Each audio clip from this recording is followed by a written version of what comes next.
Welcome to Sweet Life Beat Life. We hope this video helps. In this video, I will explain how to make bacon hair in Obby Creator. We'll start by selecting a simple block shape, which forms the foundation of our hair.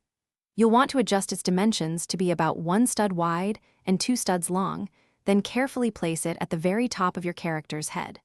This initial step is crucial for establishing the correct scale and placement for your iconic bacon hairstyle. It sets the stage for all the subsequent details we'll add. Next, we'll focus on adding volume and the signature color. Duplicate your initial block several times to build up layers, giving the hair a fuller appearance. Make sure to slightly offset each new block. This creates a natural, layered look rather than a flat one. Then, select all your hair blocks and change their color to a light brown or tan. This specific shade is essential for achieving the classic bacon hair aesthetic in your obby. Now, let's refine the shape by adding the distinctive side pieces. Grab some smaller, thinner blocks and position them to form the sideburns, extending down from the main hair mass.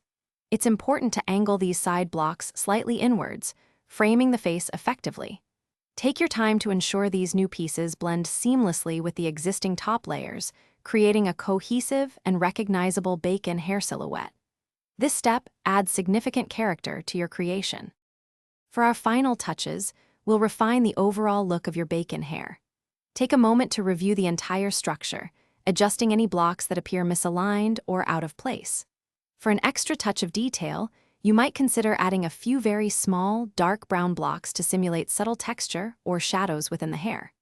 Finally, rotate your character to ensure the hair looks consistent and appealing from every single angle, completing your perfect bacon hair. Thanks for watching. Consider subscribing if we helped you.